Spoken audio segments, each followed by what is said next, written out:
The religious right did not fare well in the last election cycle. Their candidates, guys like Mike Huckabee and Alan Keyes, those guys, they were defeated in the primary. Aside from a couple of anti-gay measures in California and Arkansas, their ideas were defeated in the general election as well. So is this time for a rethink of the issues, a rethink of the strategy maybe? Are you kidding? Clearly what's needed here is a new brand. According to Focus on the Family's Gary Schneeberger, quote, terms like religious right have been traditionally used in a pejorative way to suggest extremism. The phrase socially conservative evangelicals is not very exciting, but that's certainly the way to do it. The way to do what exactly? To convince people to give voting rights to eggs and sperm? To become a more valuable score in Scrabble? It's a funny strategy, this renaming yourself without really changing. Do you remember a couple of years ago when that Shiite political party in Iraq was trying to get invitations to the White House? What helped them grease those wheels was that they dropped the name Supreme Council for Islamic Revolution in Iraq in favor of the much harder to remember Supreme Islamic Iraqi Council. That sounds better. You know, right-wing talk show host Michael Savage, his real name is Michael Weiner. But it's even harder to get away with awesomeness like attacking autistic children when your name is Wiener. So the Wiener became the Savage. And you know, while we're on this specific subject, how about the House Minority Leader who says he would like us to pronounce his name Boehner, even though he spells his name like this. Cigarette maker Philip Morris became the pleasant air freshener-esque Altria after the health risks of smoking cover-up debacle. Altria, however, is still a very pleasantly named company that makes cigarettes. The latest entry into the renaming Hall of Fame is defense contractor Blackwater. They are, of course, the company that is in the process of being kicked out of Iraq for their involvement in the shooting deaths of at least 12 civilians in September 2007. Blackwater would prefer that you not call them Blackwater anymore. Blackwater, as of today, would prefer to be called Z. Z? Z. Better yet, it is pronounced Z, but it's spelled X-E. All the better to forget you by. In order to try to further fade into the obscurity of the background, Blackwater has renamed its subsidiary that conducts much of the company's operations overseas. Until today, it was called Blackwater Lodge and Training Center. Now it's called U.S. Training Center, Inc. Super generic and super forgettable. Doesn't sound law-breaky at all. The new name also means that all that Blackwater swag at the Blackwater Pro Shop on their website has instantly become collector's item stuff. Hopefully you already bought your significant other a Blackwater teddy bear for Valentine's Day. Trailer hitch, bottle opener, onesie, flip-flops, belt buckle. How about the inspirational poster about guard dogs? Yeah. As Blackwater drops its name and becomes Z, other contractors, Halliburton and KBR, are not yet following suit. Don't rule it out, though. Just this week, the other most infamous military contracting outfits in the world, Halliburton and KBR, they agreed to pay the largest foreign corruption fine in American history. Seems they were bribing their way through a good part of the Nigerian government. KBR, of course, is also under criminal investigation for the electrocution deaths of at least 2 U.S. soldiers in Iraq, a fact that did not stop the company from getting a brand new Pentagon contract for, you guessed it, electrical work in Iraq. Now that President Obama is in charge, can these guys finally go away? Joining us now is Prothap Chatterjee, who's an investigative journalist and author of the book Halliburton's Army, How a Well-Connected Texas Oil Company Revolutionized the Way That America Makes War. Mr. Chatterjee, thank you so much for coming on the show. Thank you for having me, Rachel. How did this military contracting business become so big so fast? Where did these guys come from?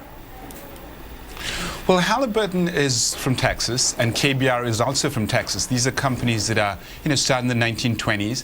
And lest it be forgotten, they've actually been involved in the business of war for many years. In fact, Halliburton, which owned KBR for the last 40 years, actually built ships. KBR, Brown & Root built ships in the Second World War. There's a company called Brown Ship. And in the Vietnam War, they built most of the bases in the country. They built the military base in Diego Garcia, and lest to be forgotten, in the Clinton administration, Halliburton and KBR Brown and Root at the time built the bases in Bosnia and Kosovo. So it's been many years since they've been joined at the hip. However, things have changed today, because whereas in the first Gulf War only 1 in 20 people on the ground was a contractor, today for every soldier on the ground in Iraq there is a contractor. So 160,000 troops, 175,000 contractors, and 50,000 of them come from Halliburton or KBR. 40,000 of them are actually from third world countries such as India or Sri Lanka. One of the issues that I think is really underreported about contractors is the fact that so many of their employees are from other countries. They're not necessarily American countries. They are from the rest of the world. Are they bad companies to work for?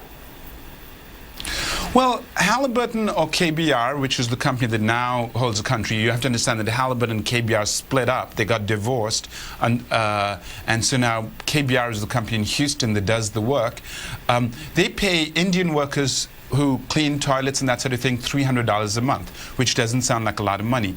In India, however, if you do the same work, you get a lot less. So a lot of people go to work for these companies because they pay more than you'd get in their home country. To hire an American, they start at about $80,000. So if you drive a truck and you're from Alabama or Texas, you're going to get a lot more, 2 or 3 times more than you get in the US. So it's very attractive, and to this day people call me up saying, how can I get a job in Iraq? But are you saying, though, that for the same job, Halliburton would pay radically different pay scales for the same job to people based on what their nationality is? Absolutely. For exactly the same job, a truck driver, there's a guy in my book by the name of Titoko Savuwati. He gets paid $170 to drive ice cream, chocolate-covered bunnies, steak from Kuwait to Iraq and back. $170 for a round trip. On the other hand, an American who works for the company would be paid $5,000. Now, I'm not saying that the Americans are doing very well. A lot of them, in fact, get into a lot of trouble. They come under fire. Some of them get killed. Some of them get injured.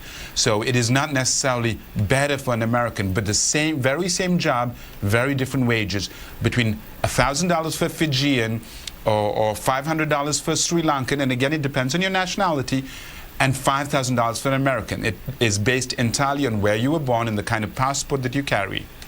It seems to me like an incredible weakness, a sort of brittleness in our national security, that we, for example, say that we can't protect our own diplomats anymore without hiring private companies, that we can't operate our own supply lines. Is that dependence that the Pentagon and the State Department and the rest of the government now admit to, is that reversible? It isn't really. And Napoleon once said, an army marches forward on its stomach. Well, that stomach is fed by Indian workers, Sri Lankan workers, Filipino workers.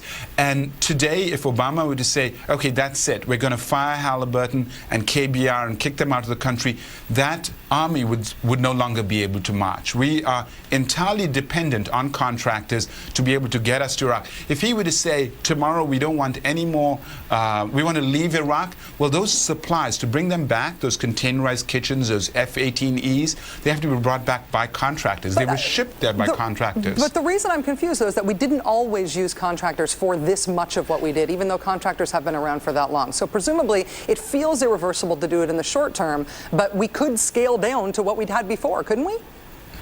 Well, there's a difference between now and, let's say, Vietnam. In Vietnam, we had a draft army. And here's the key difference. When you have a draft army, you can tell people you've got to go to Iraq, or in the case Vietnam, peel potatoes, drive trucks. Today, because we have a volunteer army and we're trying to save costs, we need to turn to third world workers from India to come and do that in order to be able to save money.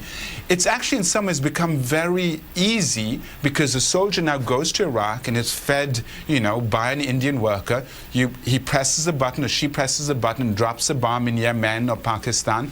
So we now can continue shopping, or we can drop bombs and not think about it, because war has been completely privatized and outsourced.